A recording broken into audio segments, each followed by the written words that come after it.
Hello and welcome to the Beyond B2B Marketing podcast. I'm your host, Lee Odden, CEO of TopRank Marketing. And today, our guest is someone that I go back with over 10 years when she was working as one of the first managing editors for a Fortune 500 company.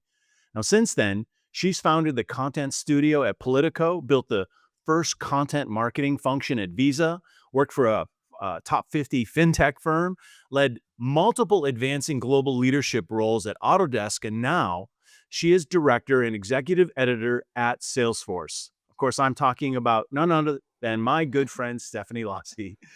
Welcome to the Losee, show, yes, thank Stephanie. you. I'm so Losee. delighted to be.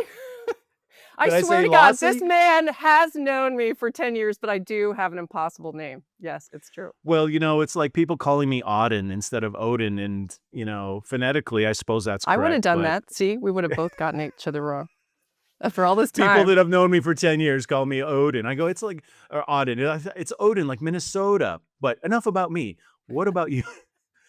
So you've really, we've known each other a long time, and I've had a great opportunity to watch your career and even work with you from time to time.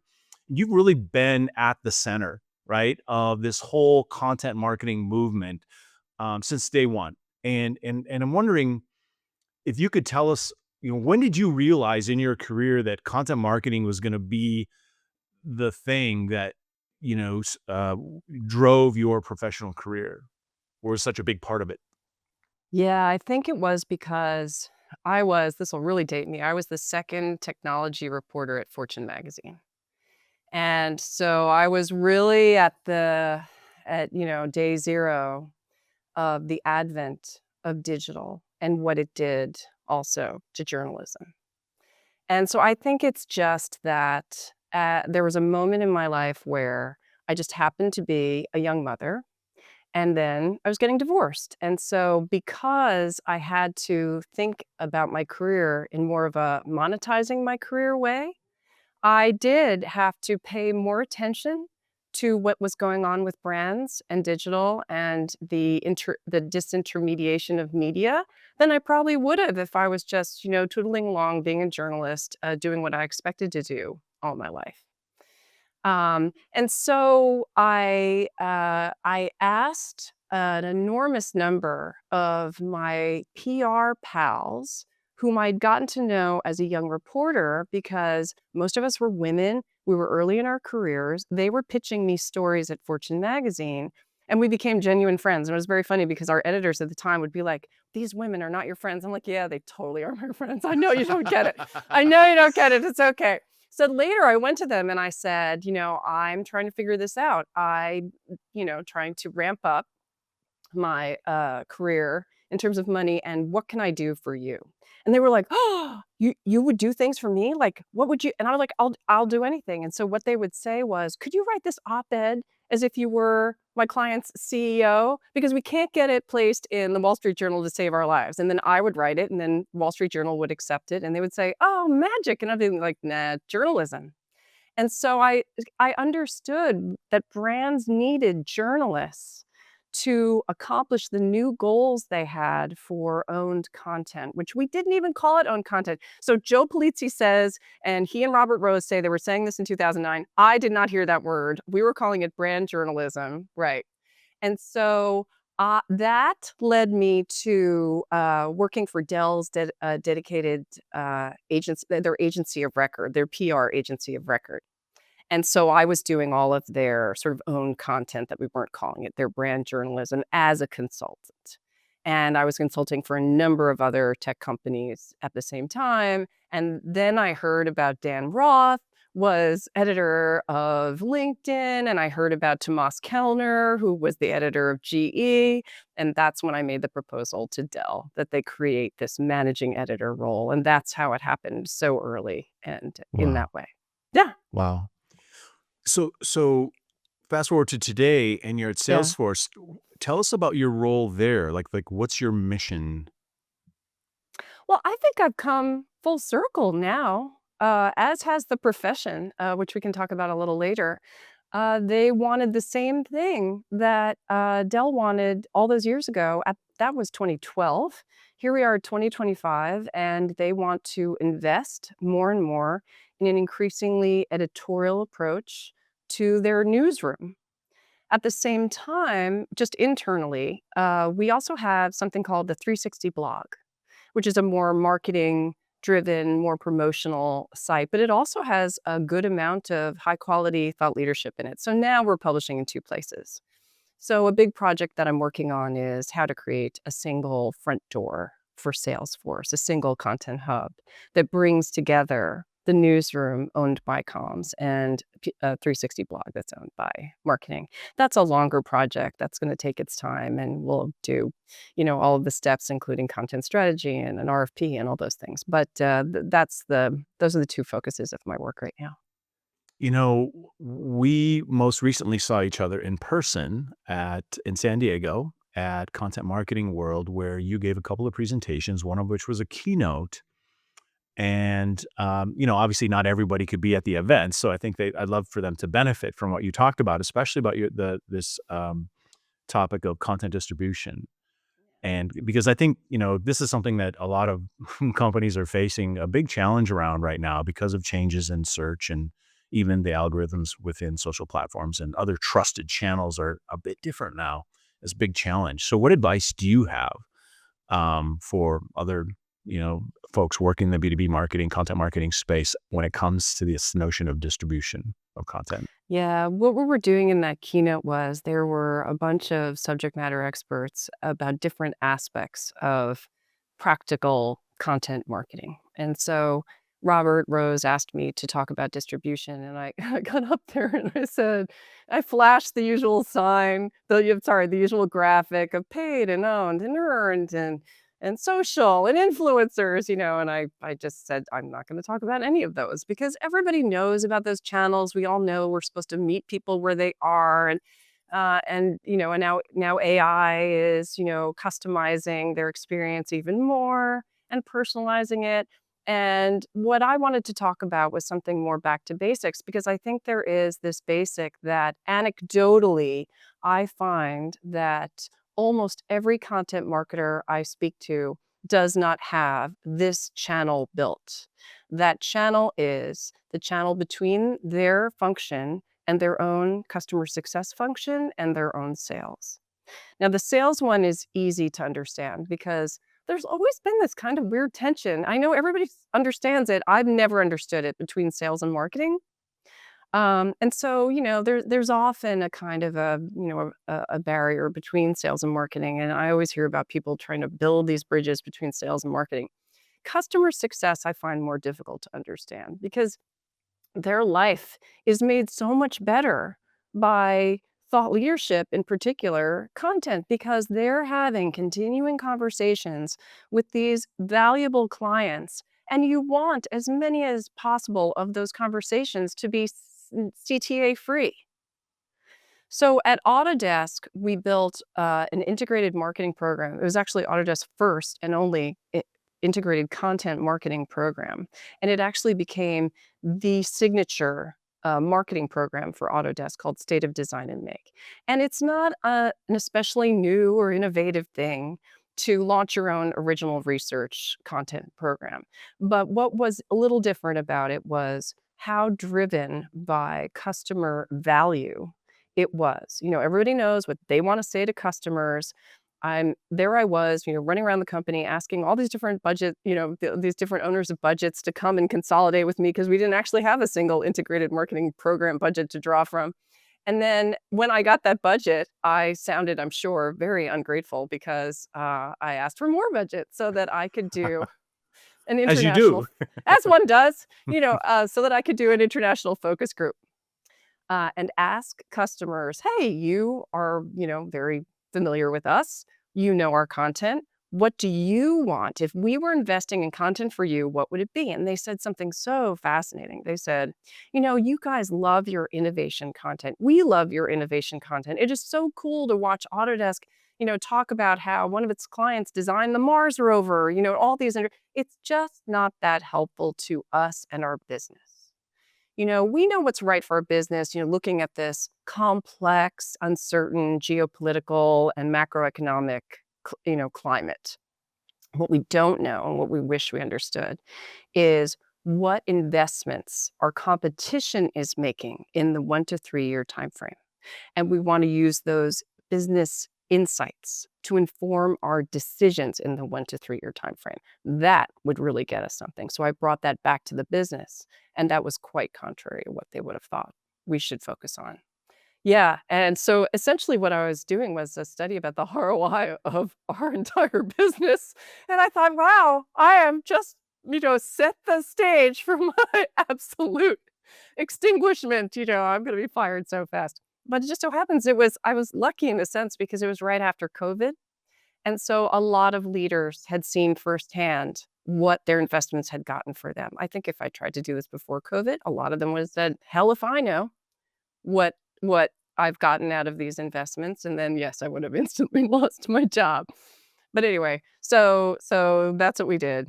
And when it became so successful, I think it was just as much because of the internal channels we built to help customer success and sales understand how to deploy this information that business leaders, their partners, had asked for. And I told a story of this one stakeholder from Australia, in one of our biggest customers, biggest contracts. He had seen the value. He had customized slides from the Australia data, and he had created this whole presentation. And he shared with me, wow, he said, for the first time, I got our CTO to come to the QBR. And he never comes. And he came, and he told me all these anecdotes about, we'd made it into a book. They all love books. I killed so many trees in my job. I hate that part. But we made this beautiful coffee table book out of it. And the CEO leaned back and he put up his feet, literally put up his feet and started paging through this. And he asked if we can keep the same strange form factor. It was kind of like a slide. It was a long, thin, horizontal book. He said, "Can you keep the same form factor next year so that I can line them up on my shelf?" And so that's why the book is weird and horizontal to this day. And so eventually we made an internal presentation at the internal sales kickoff. And we presented together about how all of you can use this content. And that's what did it. That's what built this internal channel. And it also got us something that content marketers are desperate for, which is metrics. What are the true Yeah. business impact results of your content? And some of those anecdotes, like customer success openly gave us credit when that particular client became the biggest contract renewal ever in Hmm. Autodesk history, $150 million. Wow. Yeah, Wow. There's so much there. I mean, the internal distribution, if you will, sourcing insights, and then, creating content around that. Also, I have to say, in the age we're in now, having a tactile, manifestation of content is something that who's doing that, And the fact that you got that feedback, I know it's funny, but I want them the same form factor so I can line them up. It's just kind of like, okay, we're going to be doing this for a while, aren't we? Okay, that's good yeah, news, right? yeah. On top of the ROI, so fantastic. You know, so we got to work together about 11 years ago when you were working as managing editor at Dell in that new role, and that was for the launch of Tech Page One. I believe it was characterized as aspirationally to be the Forbes of the IT world, something to that Yeah. effect. Mhm. And we had a very tiny slice of responsibility there, and that was to find and engage a group of tech influencers to our creators On as they were LinkedIn. writing blog posts for that project. And there's lots of other moving pieces that you were responsible for implementing there, obviously. And ultimately, though, what's amazing is that program you're managing was credited with $1 billion annually of influence pipeline, which is Yeah. an incredible success story. Now, my question, that's all context for what I'm wondering about, and that is today, are you seeing major B2B brands making those kinds of investments in content destinations? Um, I mean, you talked about what you're working on now, which is sort of this combining of two, into one front door. But are you seeing other brands making those kinds of investments? And if they're not, should they be? It comes and it goes. When you and I were talking about the conversation we would have today, we were talking about, back when and the question you just asked me about the early career. I'm seeing all these same headlines again now. And I think it's hysterical because this group of reporters clearly does not know that all this happened, 12, 14 years ago. That I'm seeing, you've seen them too, I'm sure, so and so brand hires former head of Wired and whatever. In fact, my new team is led by Jason Tanz, who was for many years a tech editor at Wired. And so Salesforce made the investment to bring in a very high-powered journalist to kick off this initiative that I described. And several other brands are doing that and making headlines for it. And then I find myself at places like Content Marketing World saying, you realize that this is just the latest round of this. And I'm like, what? And it's funny because I have to have a heart for this because when I was an early tech reporter, I was once at a party and I met Doug Engelbart, who is credited with inventing the mouse. And as with many of those early tech founders, like they would have been shocked at that time to imagine that they could turn into a billionaire. I mean, it was more like they were, propeller heads, we called them at the time. And they would geek out with each other and they would make these things and people would pay them 50 cents and that would be the end of the story. And I didn't know who Doug Engelbart was. And we had this little cutesy conversation whenever and he walked away. I think I was with Paul Sappho, who's a futurist at the time. And he was like, do you know who you Who just that spoke was? to? Yeah. And I was like, no. And so I always think of stuff like that when, not that, oh my God, not that content marketing innovators are at all on a level with Doug Engelbart. I'm just saying that, it's possible, to come into a profession and just not to know what happened before you got there. So yes, I think that, I'm seeing it again. And then the next minute, you and I will hear about some giant layoff and they're disinvesting. So I think that content marketing is still in this unfortunate and regrettable phase where you see investment and then disinvestment and investment and disinvestment. And I have learned over the course of my career, and I wish it weren't still so, that it's still in that, is it a cost? We're still trying to show that it's not a cost center. But as long as we are on this side of making leaders understand that it's not a cost center, that it's a true, even the most editorial content, even the highest top of funnel thought leadership layer has an impact on the entire customer journey that does result in influenced pipeline. I hang my hat on influenced pipeline after my Dell experience. As you should, So, as you should. yeah, and it still goes in phases. I think if I, could have anything be true at the end of my content marketing career that wasn't true at the beginning, it's that I mean, as Joe Blees, Robert Rose has said, content has become marketing. Marketing is content. And yet we still see this investment, disinvestment, cycle that I hope will one day end and it'll just be a bedrock of marketing. Yeah, there were quite a few tech companies that hit the delete button on massive, massive content investments, and those things are no longer there. And too bad because, yeah, they could continue to be an engine or platform for revenue generation today. But um, so you mentioned thought leadership, and obviously you've had a lot of experience working in the thought leadership space, and this is quite near and dear because we have an upcoming research report about the intersection of thought leadership with content and influence. And uh, I'm just wondering, as a question for you, in today's environment, right, with AI and search and AI powered search, and increased competition, right? Just the ubiquitous impact of AI on the experience people have in discovering and consuming information.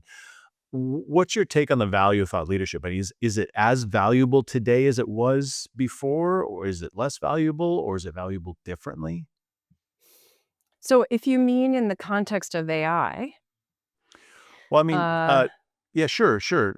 in thought Yeah, leadership like, let's content take it as in slices because if it's too big a question, like, it can almost have no answer, right? So if you think about thought leadership in terms of, the advent of AI, I was just at 2 days ago, I was just at a workshop with a bunch of content marketing leaders, about, like, the value of websites in the post LLM world, and so they were talking about we spoke with a VP at Google who, parted the curtain and gave us a lot of insights, and he was saying that, anything that provides an answer is content that is increasingly important in the era of LLM. Now, at the same time, he was saying, you can't game the system. Like everybody I know is talking about how can we make sure LLMs are, picking up our content and that it's showing up in the top just like we used to with the top section that they used to have in Google, like the news section in the top.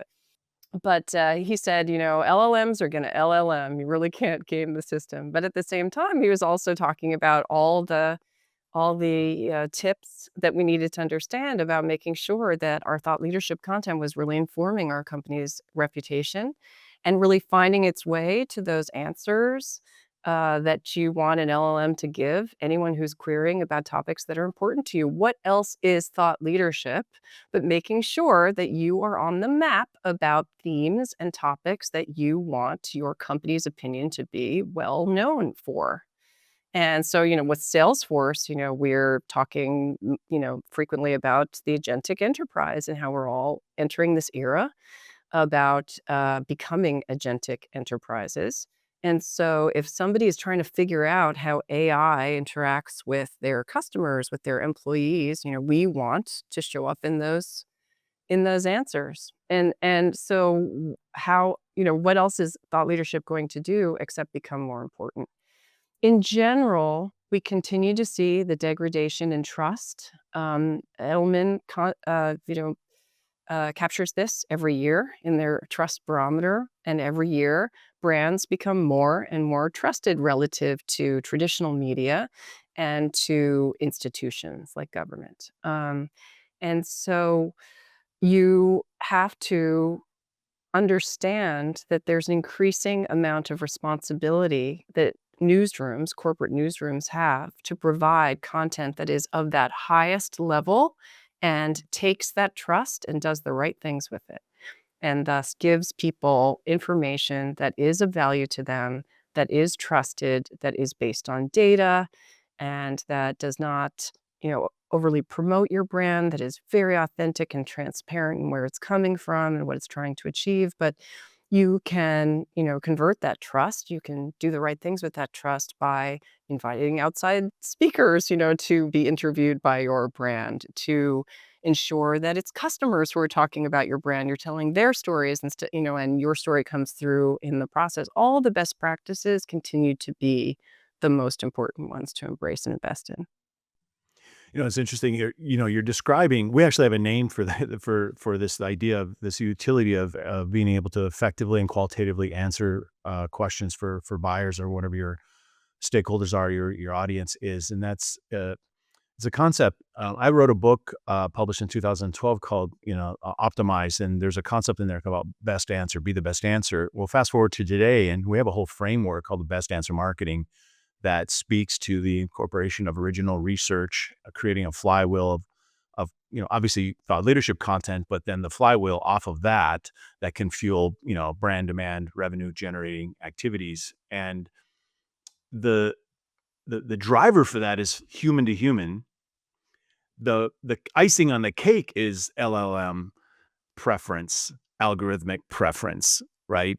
In that they are creating these sorts of signals of credibility. When you're creating data, distinct perspectives, impartial perspectives that solve a problem in an industry, and inviting validation from industry experts, or even making your own internal executives more influential about those topics by collaborating with outside trusted voices, right?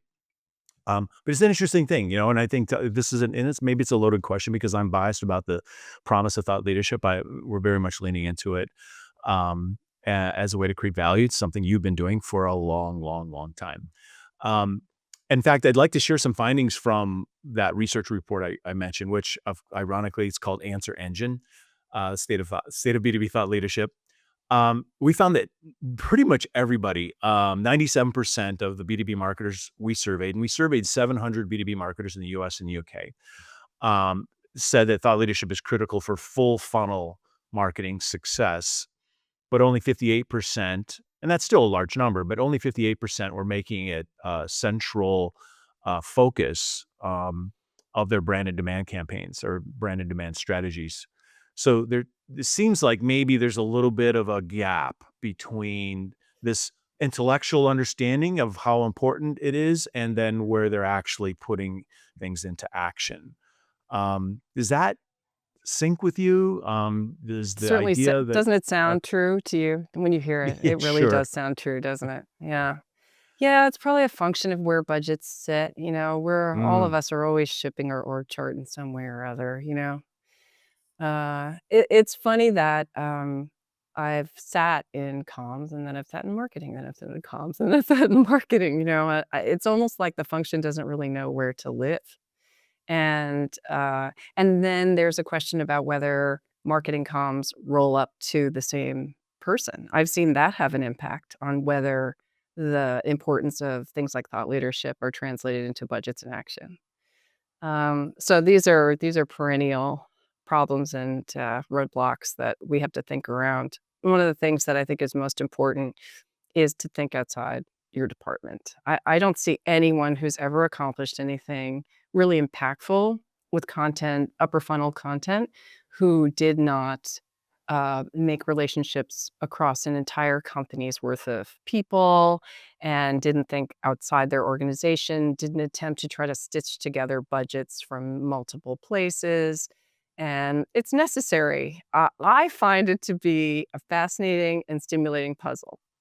I'm often in a room where somebody will be like, "Oh god, that's the part I hate most about my job." But I think if that's the part you hate most about your job, yeah, you should it's you not should so bad. change jobs because it's built into the system. Yeah, I mean, I can say we've been on the receiving end of those scrappy budget Well, from journeys the agency from side, you must have to deal with this all the time. This is something you would almost understand it better than the embedded people and brands that you speak to. I think that, one of the things that I noticed when working with you is that you were helping us to navigate our own company because you had more experience in that way than some of us did at the time. And, when you are I'm not so sorry, I'm not trying to actually advertise Lee's business, but it's just that, the best agencies, instead of grousing about what they're seeing from the brand side, if they understand it, they can actually help you unlock not just, results for you, but, more, contracts for them. And then everybody goes to ROI heaven. So you right. you can make make that knowledge, turn into something for everyone. Well, and that was the case at Dell because we had been working with Dell for quite a while on a variety of search and content sorts of initiatives. And there's a particular, I'll just say it's a very large social network that we've been doing content for search. Influencer programs for 10 years, right? So our view, and then people have come and gone, as you can imagine in that industry.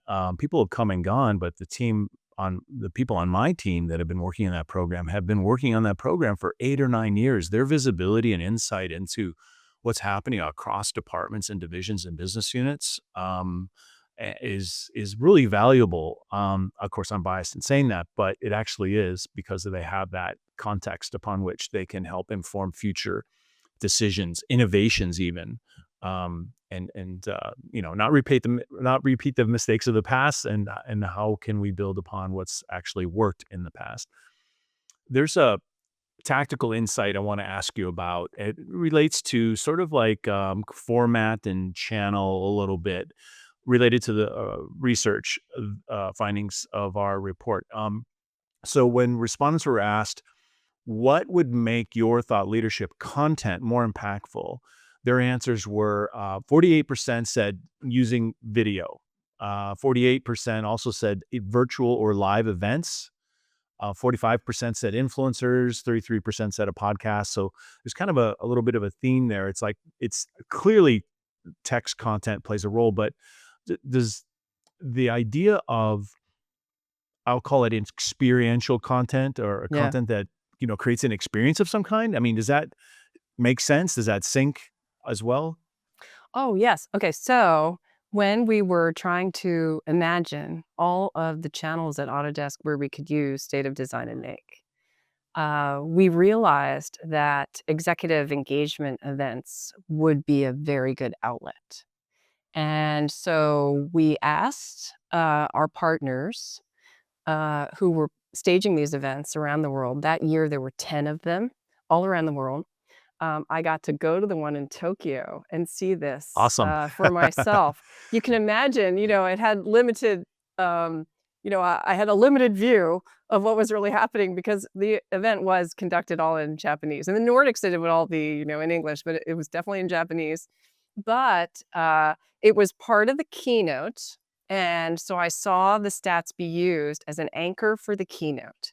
But then the experiential part that was kind of fun was that they had set up these iPad kiosks around the event, and you could do a benchmark survey where you added your answers to some questions in State of Design and Make, and then you would give your PII, you would give your consent, your information, and in exchange, you would get a customized PDF that benchmarked your organization against the other organizations in State of Design and Make.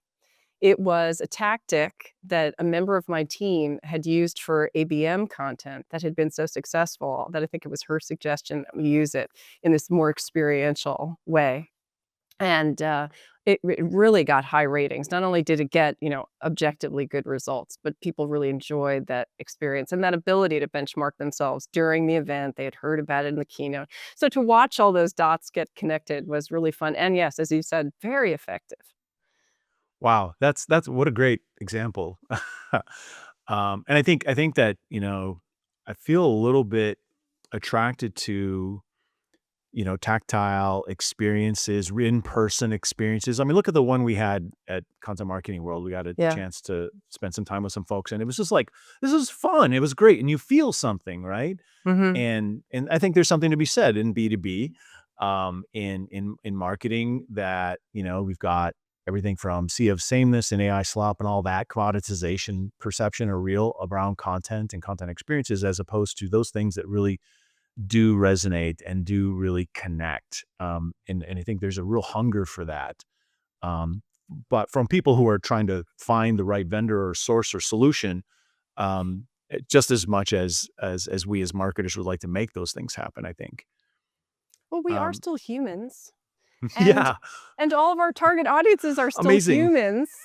Although I will say one of the most interesting questions during that event that I mentioned about, that where what happens to websites in the post-LLM era is that not too long from now, you will have to consider, all of you who are listening will have to consider what the agent experience on your website is versus the human experience because, the agent's crawling and coming to your site versus the humans. And so that was more of a question than, a framework of an answer, but we were exploring it and imagining, how would we have to change our websites to optimize for agents versus optimizing for humans. But humans will still be looking for answers and finding things and whether they're using agents or whether they are the person pecking around.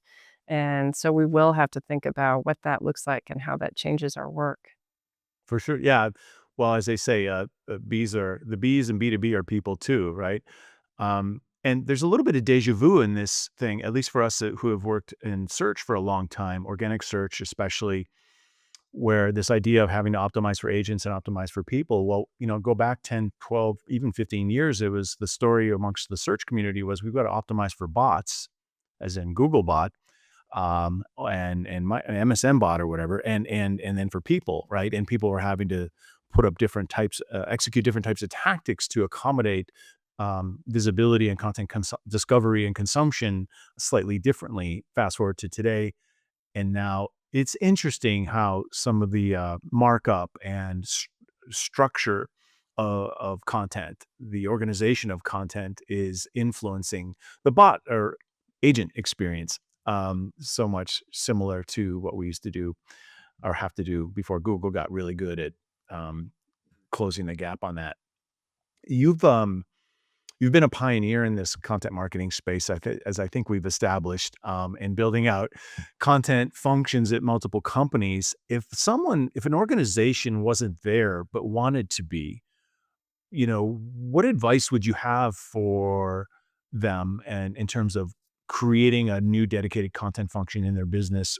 What would be the first place they should start? Oh, wow. Well, then, so I just did, have a very big conversation with a different company, a multinational company that does not really have a content practice. And, going back to our earlier conversation, you have to ask them, what is the executive sponsorship level for this initiative? At the one that I was talking to, it would have had to bubble up from below. Uh, Now, you could say that the one that we created at Dell bubbled up from below, but you'd be wrong in the sense that I pitched it, just as I did that job, to a very powerful person, Kelly McGinnis. She was then a VP, now she's the chief communications officer of Levi's, and she's still my number one mentor, and I'm so grateful that I have her in my circle. But I will tell you that, and everyone listening, that when we were at Dell and we were accomplishing all these things, I did think that we were just killing it. We were amazing. And then Kelly was, stolen from us by Levi's, and she left.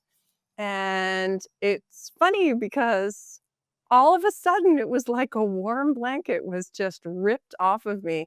We used to have a monthly one-to-one, and she only ever asked me one question at each of these one-to-ones, which is, "How can I get out of your way?" She's the most humble person I've ever met. She leads so gently and quietly. And so what she would do is I would say, well, I'm trying to organize this summit with all the leaders at, all these different departments at Dell. And, I can't get this guy to answer my message about, I really want him to come. And all of a sudden that guy would answer. And you'd think that I would have put two and two together, but I didn't think of it that way. I don't know. And so what I now understand is that her influence was making space for all of these innovations that we were working on, and experiments, because they were at the time very much experiments. We were taking over the Solution Center homepage of Dell for thought leadership. That should have made a lot of people shake in their boots, and instead it provided that that that metric that you talked about, because it was the Solution Center homepage. It was all wired for us to see the entire every step a customer took after they saw what then was imposed onto the site, which was a thought leadership layer.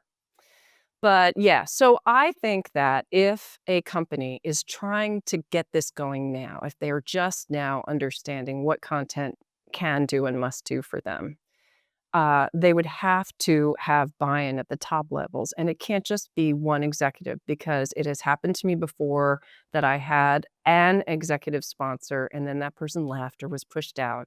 And then suddenly I don't, have an imperative any longer. And so if it all lives and dies on the basis of the say-so of one person in an organization, I don't think you're going to get there. So I would say, what is the structure around the launch of this initiative that will ensure its business success? And how well will it be measured? How well will it be connected to business metrics from the beginning? So that the people who, let's just assume that executive does move on, or both of those executives, if you get to move on, that others can see in data the benefits, and they don't have to trust that it's doing Right. what we say it's doing, which is how we operated for a lot of years. Yeah. Yeah. You got to have that structure there, that network, as it were, of well, sponsors, but also those stakeholders, I guess, that benefit from that investment, that initiative. You know, we're going to talk a little more about AI, and I know there's a lot to say about AI as it relates to content. but I guess what's at the top of your list in terms of concerns as it relates to AI and content right now?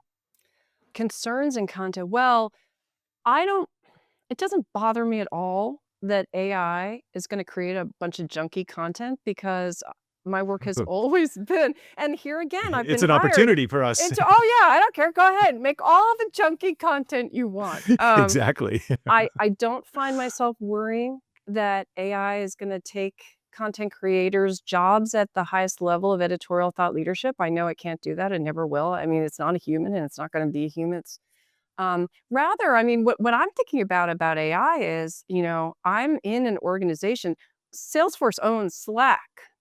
And so I'm in an organization that already has all of these things we're all talking about completely wired into our life. So I have gone I feel like I've gone in a time warp. I swear I'm not saying this to promote Salesforce. I really am not. It's just that you're asking me what I'm thinking about. I'm 2 months into my role. And what I'm thinking about is what it means that I don't have to look for an email anymore. I don't have to wonder what's in my inbox. I don't have to. Instead, I have Slackbot, and all of our work is done in canvases, and canvases like uh, Slack canvases. Those Right. those documents. I don't have to I don't have to send an email to someone. I don't have to bug them about an email. I barely look at my email. My email has gone away. It's not a thing anymore. Can Wow. you imagine that?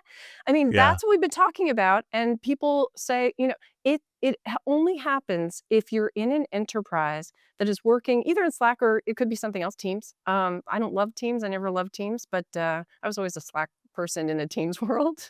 We're a Slack shop ourselves. Yeah, So, yeah, yeah. yeah. But, if it's fully integrated and you're really working in it, it really is like a constant conversation. And I totally do lose a thread. I lose a thread all the time, even with my notifications turned on, but it doesn't matter because I just ask Slack, what was that thing about? Where did they say? Who said that thing? And I use it all the time. And then it summarizes all our notes. It does all the things that everybody is saying are possible now.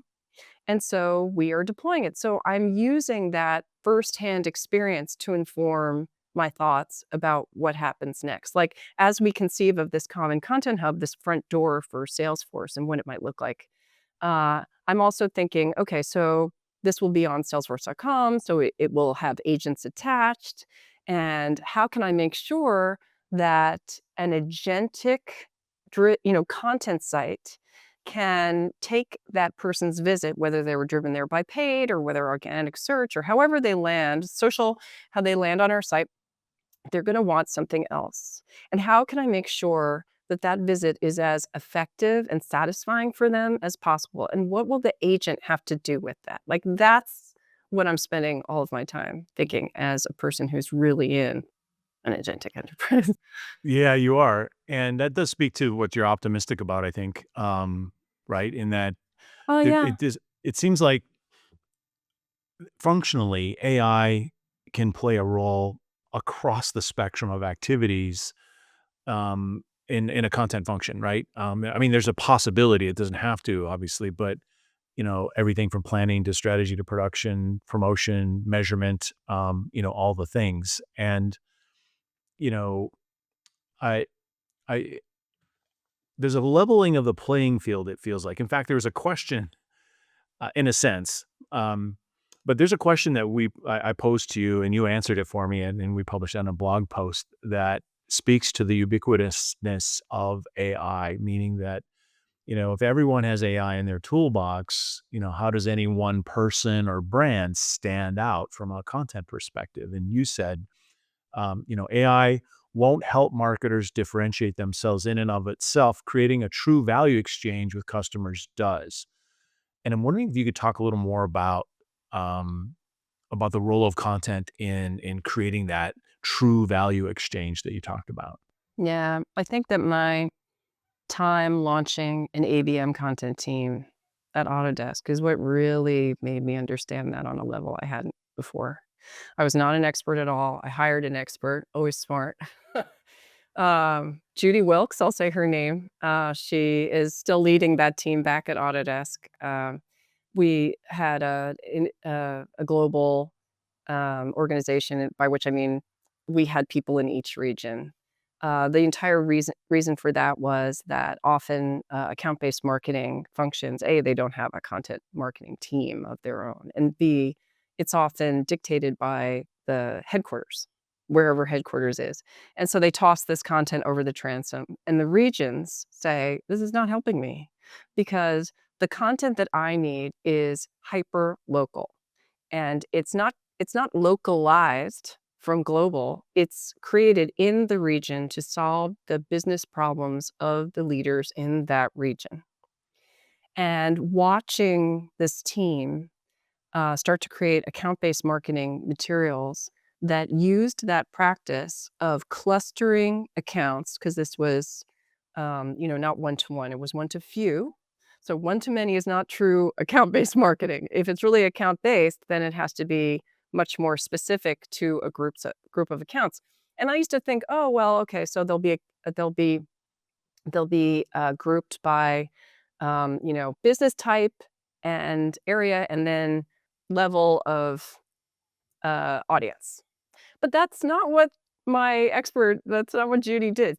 Judy would show us that a true cluster is business leaders of German retailers who are trying after COVID to sync the great experiences that their customers were having online with the brick and mortar experience they were starting to have again after COVID. And so what content plan does that point to? Well, that points to like an ebook with 3 examples of customers who have solved that problem and how they solved it. How they solved it in terms of what they did first, second, and third, not which products they used to accomplish it, like what were they thinking and how did they deploy and that thing. And then the CTA is, give us a call. It's not buy this product, it's not any of that. So it's this fascinating and effective intersection between, account-based marketing and thought leadership. Then between sales and thought leadership, really, is what I'm saying.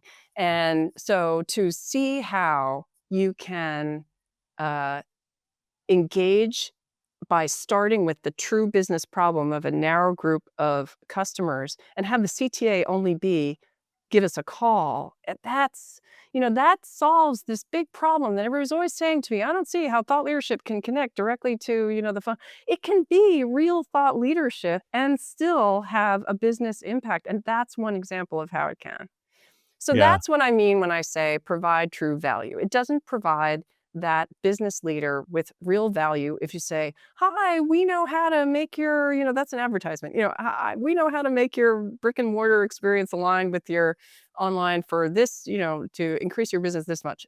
You have to show them how, but by telling a story.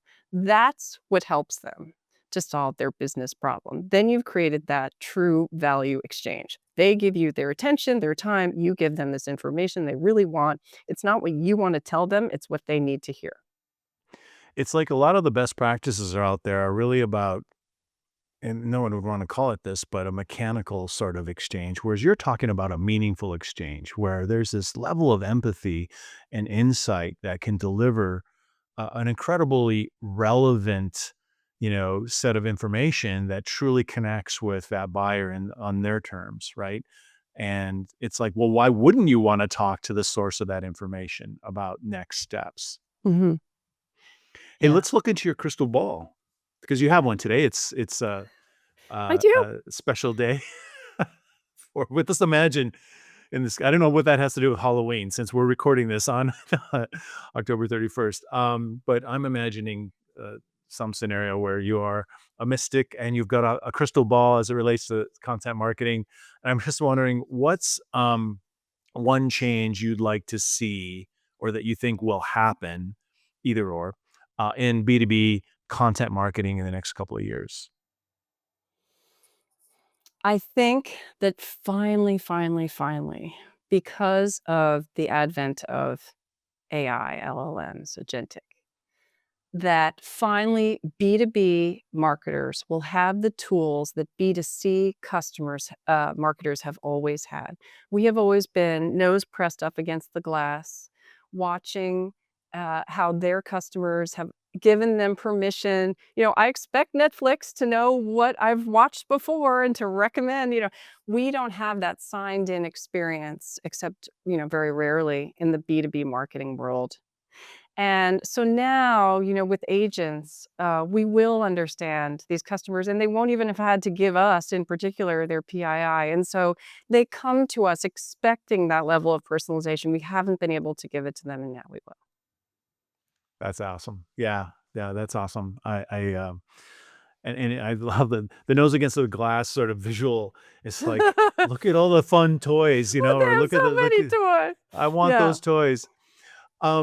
What are you most proud of in your career? I I was at Content Marketing World giving that keynote and looking at all those faces, and I thought, "Wow, there was a day when I needed my career to change, and I needed it for a very personal and urgent reason." And I was part of a group that created this career. And now there are people who have gone way above me. I mean, I recognize you're not talking to me as senior vice president of, Amex or anything. There are people who have taken this thing that wasn't even a career and didn't even have a name when we were first doing it, and who have made enormous and impactful careers in it. And to think that I had some little piece in making these jobs possible and giving them some structure and some meaning, makes me very satisfied. As you should, because you've had a lot to do with, as that pioneer, creating thoughtful, intelligent perspectives about what content means for an organization. So I'm sure there's a lot of people appreciate the work that you've done. Um, what hobby or like non-work thing, passion has influenced you in your career the most? What outside of work has influenced your work the most? I I've always been I'm not a very good athlete, but I have a huge endurance athletic. You know this because you and I have bonded over this part of my life. I've run a half dozen marathons and I've climbed a number of mountains over 14,000 feet. Amazing. And I'm not actually good at any of that. I'm a good swimmer. I was a competitive swimmer, but I'm not Okay. actually good at any of this work. But what I have learned through endurance sports is that, God, you always have one more step. You can always go one more step. The top of the mountain's only halfway. All of those lessons. I learned that endurance sports helps you to discipline your mind and become less reactive. And so there's a lot of stuff in business and in your career and in your life where you have to slow yourself down, recognize all of this is a blip, recognize that you can breathe your way through it, that you can get, through any given barrier. And I just think that it has informed everything I've done. It's informed my work as a manager of people, of teams. And so I'd say that that's been the one that I bring to work the most. I love that. I can relate, not about the climbing. I haven't done any climbing probably, but I have run a few races in my time and, certainly pushing through and the commitment, the discipline, as opposed to, using inspiration to being inspired to get out and knock out those miles, that long run. Yeah. So let's wrap things up and, with something that goes, outside the realm of B2B, I guess, and I'm wondering, Stephanie, if you could be doing anything else as a career, what would it be? Oh, I've only ever wanted to do one thing. I'm a nonfiction writer. Somehow, I have found a way to make some kind of living at it my entire life. But one thing you will see me do at some point later is return to it full time. I am working very actively on a nonfiction book. It's a hybrid memoir right now. Oh, My agent is very awesome. excited. Yes. Yay. Um, but that there will be a day when I am 100% a journalist again.